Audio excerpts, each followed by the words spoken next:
Okay, so we are back. For those of you who have not seen the previous video, this is my response to Steam Direct and what I would do to solve the problem. I want to go on record and say I've rehearsed this in my head about 15,000 times in a day. That's just how I do things. But this is stuff I came up pretty much just brainstorming in an hour. So, quick recap. What is Steam Direct? Well, for a measly $100, you can put your game onto Steam. Simple as that. That's the simple answer. $100 per game. You can make that money back by selling enough copies. I think it's about 1,000 copies of your game. You'll make the money back, no matter what you price the game at. I think as long as you don't price it for free. I think you got to put some monetary value to it. This has led to a lot of problems of people releasing what are called fake games, or better yet known to the gaming community as asset flips. If you want to understand what an asset flip is, I urge you to look up Sid. I just said his name in the last video. Sid Alpha and Jim Sterling. I don't know why I was having trouble saying Sid Alpha's name. I apologize. Sid Alpha, if you're watching, I apologize. I'll properly discipline myself later. That sounded way creepier than I intended it to.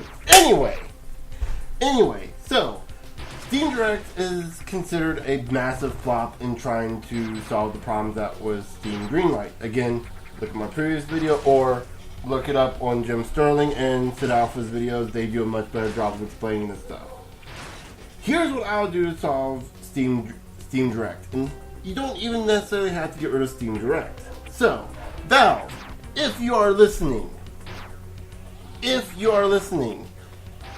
to me, this is how I would solve the problem. It would be insanely easy for you to do this. The materials you'll need, proper programming prowess, which I know you can do this, and you may need to get up off your ass and actually do something for once. It's not going to be a whole lot. Don't worry. You're not going to have to worry about doing too much. You just have to do something, right? I'm sure that won't be too hard.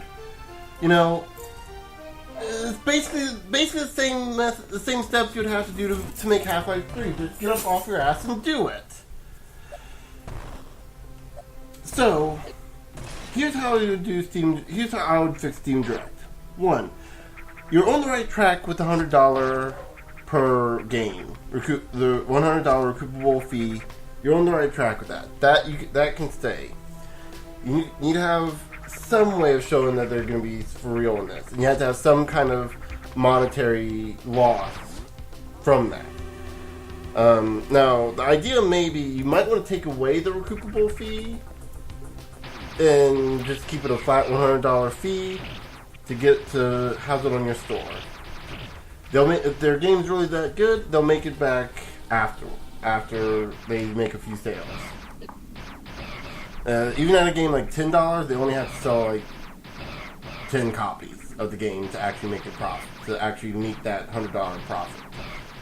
So, that'll be step 1. Keep the current Steam Direct system. There's no problem with that. So far, I think Valve, I think you guys are following me so far. You guys are up to that. You don't have to change the damn thing so far. Here's where things get a little more difficult. You're going to have to be a lot more you're going to have to start moderating things with these companies. So, here's the first thing I'll do. There's going to be a limit on whether or not a company can produce, on how many games an independent company can produce in terms of games per month. Now, for AAA companies like EA, Ubisoft, then almost said Nintendo there, but Nintendo doesn't do Steam. Sega would be a proper term.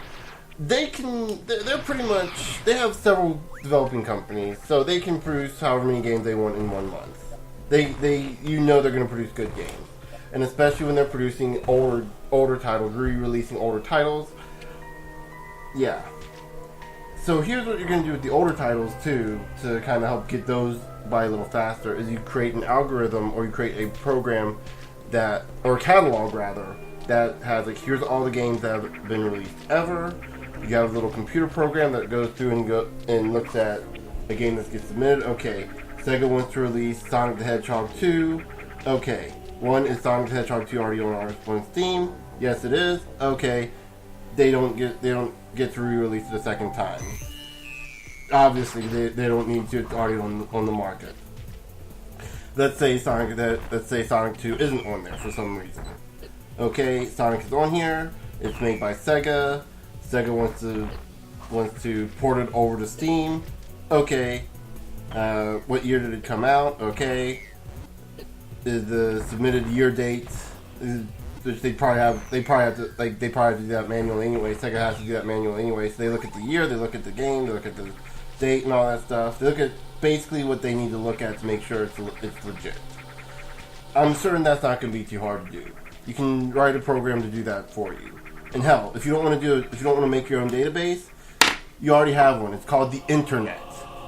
It should not be that hard to find a game, an all-comprehensive games database for that. So, we got old games covered. Not that that was a problem to begin with. So, as for new games, indie developers for that matter. Indie developers want to release a new game. They only release one game a month. They only allow. That's at first. One game per month. Now, any real game company out there will tell you 1 month. That's more than enough time. Most of these indie game companies are going to take months, if not years. Five Nights at Freddy. Let's see that. All 5 of the Five Nights games come out in the course of 2 years.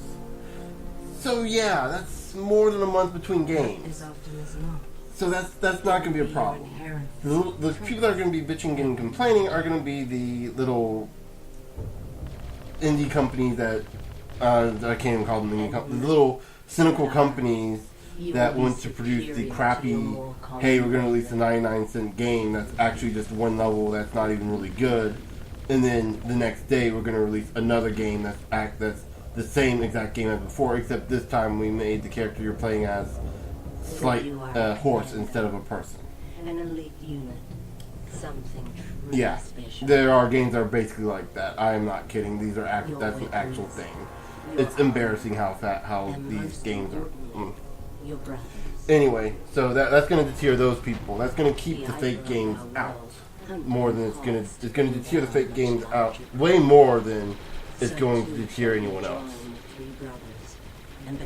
So that alone should be enough to slow this down. But next thing we have to determine is how to deal with the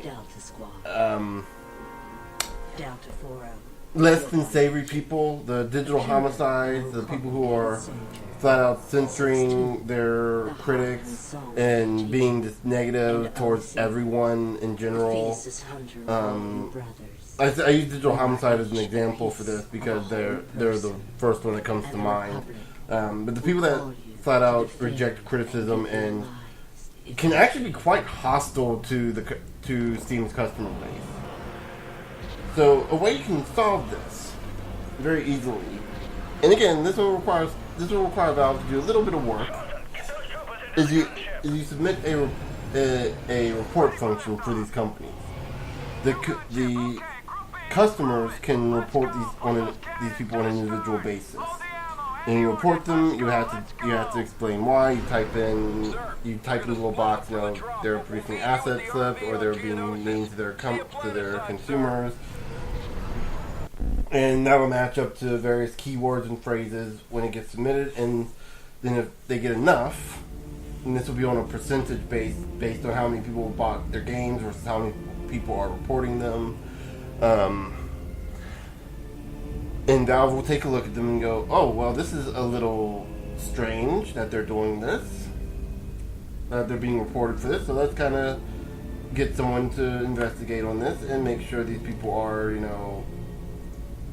producing a positive enough message that they aren't being, too bad to the customer. Because the biggest thing is you want to keep your customer base, right? You don't want your customers to leave for, I don't know, Good Old Games or Green Man Gaming, the other options that are out there that are growing. You don't want them to go to the much better companies, you want them to stay with your company. So this is what you're going to do to keep them from at least leaving due to hate. Hate by developers, at least. I mean, there's not a whole lot you're going to be able to stop with trolling in general, but still. So they get reported. They go in a probational period where they can't produce any more games until they clear. So it's probably going to be 90 days. That'll be enough to cripple them. So they learn their lesson. Now they can appeal if they want to and be like, okay, we're really sorry, we won't let it happen again. And then you keep them on a strict probational period where you kind of where you make sure to keep an eye on these companies. And if they get reported again, you of course want to make sure they're not being just troll reported by some asshole dillweed that just doesn't have anything better to do with his time. So you just kind of make sure it looks legit, okay. And if they do it again, then you terminate the if they continue acting up after you've appealed and they continue producing asset flips or whatever, or doing whatever pisses people off, censoring people and acting just aggressively hateful, removing reviews, then they get terminated. And terminate their contract, and that's step 2. You might want to give them a third strike, just be like, okay, we see you keep acting like this, you give them one last warning. You tell them, hey, if you keep acting this way, we're going to have to terminate our contract with you. And if they continue to act up, then you terminate the contract with them and remove all their games from the store. So there you go. That's how I would solve that problem. Now, the next thing you're probably wondering, the next thing savvy customers are probably wondering, what do you do about DLC? Because what's to keep these scumbag companies from releasing thousands of DLC for their game all at once? Well, again, you do the monthly probation thing. After they release the game, they are not allowed to release DLC for said game for 1 month. That's 1 month after. They can release them, they can still patch, they can release free content, but they're not allowed to charge for DLC for that month. And anything they've released during that period has to remain free afterwards. They can't can't release a free piece of DLC, like say, hey, here's a free gun, and then suddenly lock it behind a paywall afterwards. And this would be, I'd say, for every company, even a AAA company, because if a AAA company is going to do something like that, that's incredibly sleazy. And I think everyone agrees with me on that. Oh, here's some free content. Oh, it's no longer free anymore after a month. Oh, that is. I can understand the sale or promotional thing, but if you're gonna, you get that. You get that. And they, like I said, they'll be able to produce as much DLC as they want for the game after that 1 month. So if they want to produce 15,000 individual gun models that are slightly different from each other and release them for 99 cents after that 1 month period, go right on ahead. I have a feeling no one's going to buy that, but go right on ahead. Again, the companies that are exempt from this are AAA companies. I personally wouldn't do that, but I know that's asking a lot for Valve and the AAA companies, and not gonna bother with that. Not gonna bother trying to get. I'm not gonna bother trying to negotiate for that. That's a lost cause. I understand, but for the indie companies, again, if they are truly passionate about their game, then that should not be a problem. They shouldn't be charging for day one DLC anyway. Now, granted, if you really want to, you could probably do another thing, like an appeal system, where you can be like, hey, I want to produce some DLC for this game and I have it almost ready now. Can I go ahead and follow in the proper paperwork and release it alongside my game? Like, maybe you could probably say soundtracks would be the one exception. You'd have to be able to prove that's a soundtrack. Or maybe you could say there's one piece of DLC that you could allow, or something like that. Soundtrack and art books, stuff like that. You could probably submit individual DLC as like, okay, here we go, submitting it in. And Valve would have someone be like, okay, well, this is a soundtrack, so it goes through automatically. This is an art book, it goes through automatically. Anything else, you'd have to kind of look at yourself and be like, well, okay, you want to do just like a single character for this. This is part of this is part of a Kickstarter thing that you want to do, and this is like how people can continue to support the Kickstarter even though it's done. Okay, you can do that. You can probably do something like that. Just yeah. Like again, would this system be perfect? I think it'd be a lot better than Steam Direct right now, as it is. And the biggest problem is, it's not going to happen because it requires Valve to do too much work, which is to say, any amount of work. That's really sad, and I can say this without joking. That Valve doesn't. That's really sad. But yeah, it's like any amount of work that Valve's going to be able to do on this, that just keep down the fake games, is going to require them to do some work. And here's the thing: the people at Valve, the people working at Valve right now, you don't even have to do any work. Hire some people to do your work for you. Hire some people for this stuff. There's plenty of people out there that want to do this kind of stuff, that would gladly do this kind of stuff to get paid to do it.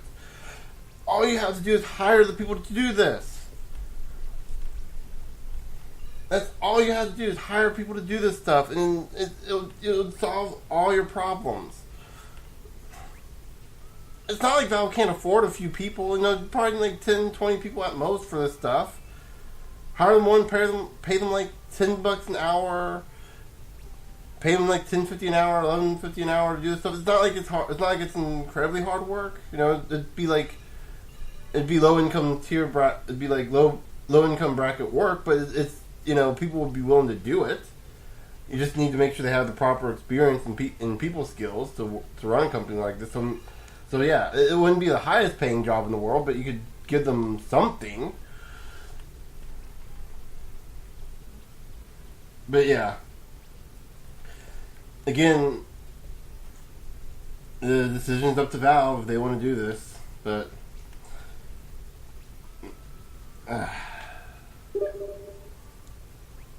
it's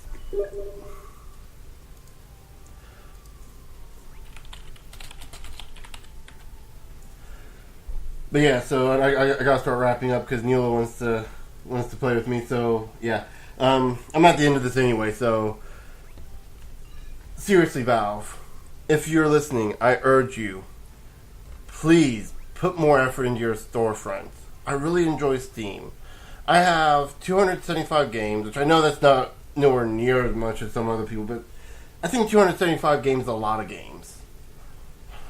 And as someone who enjoys playing games, enjoys the Steam as much as I do, I mean, I love the Steam controller. I have the Steam controller. It's one of my favorite things to use.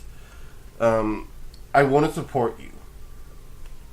But much like Nintendo, when they make a boneheaded decision, you make it really hard to like you when you do something stupid. Or in this case, just being lazy. All you have to do is put in a little bit of effort.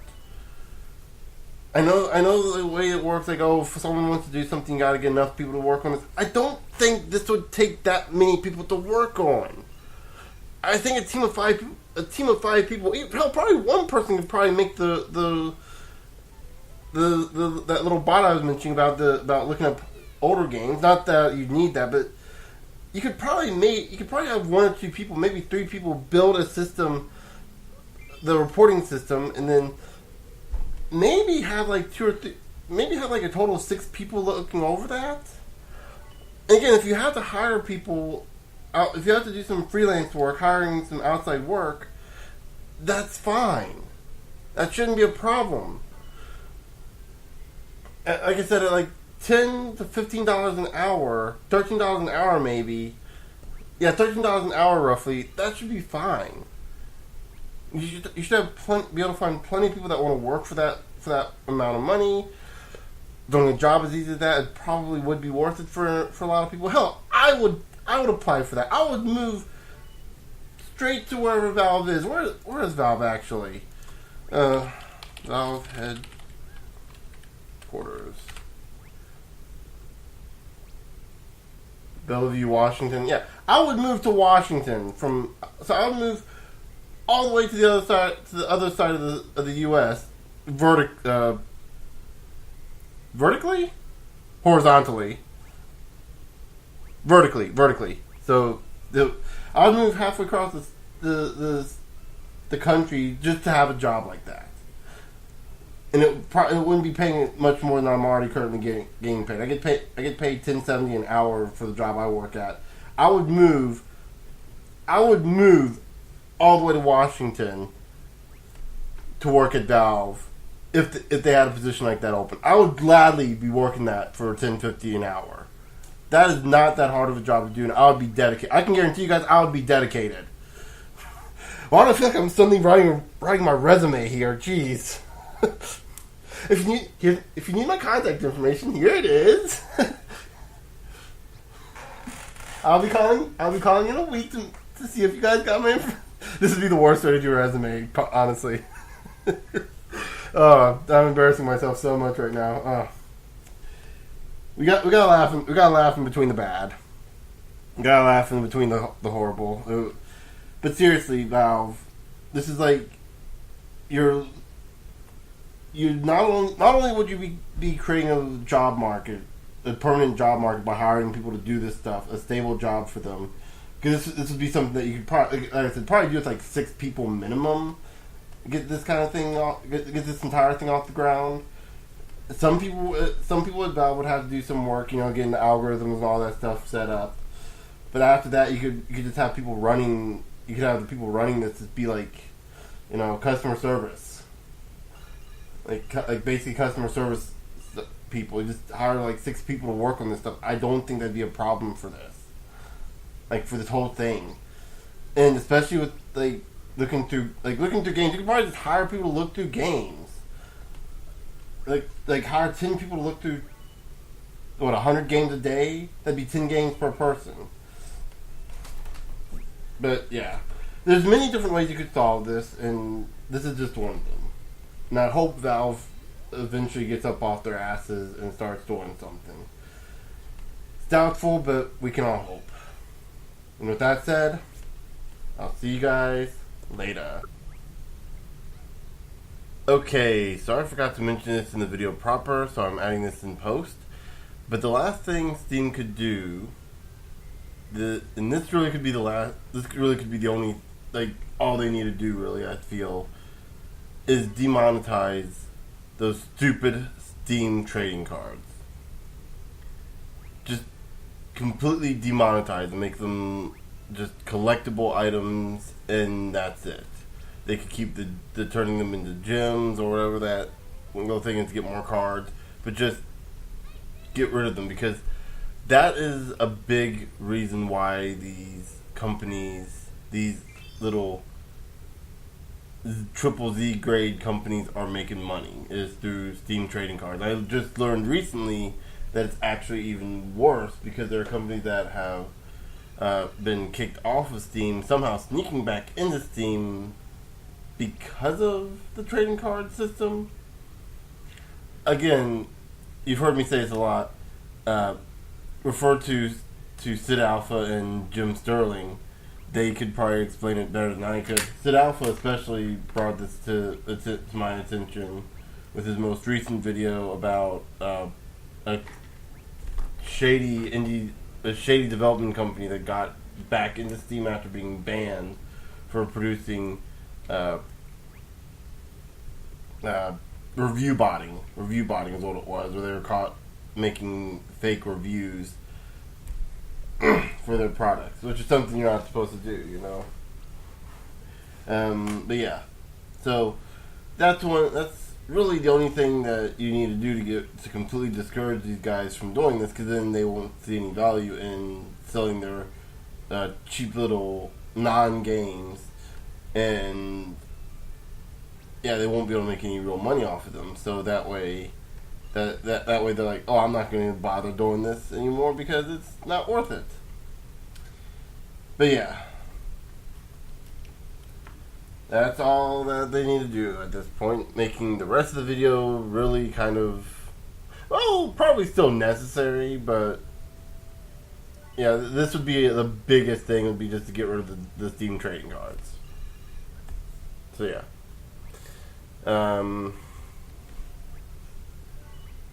Yeah, I think that's it. I think that's covered. I'm trying to think of anything else. If anything does pop up, I may make another video to this. Kind of like an amendment video, addendum video, whatever you call it, supplemental video. But yeah. Yeah, that's about it. So I'll see you guys later.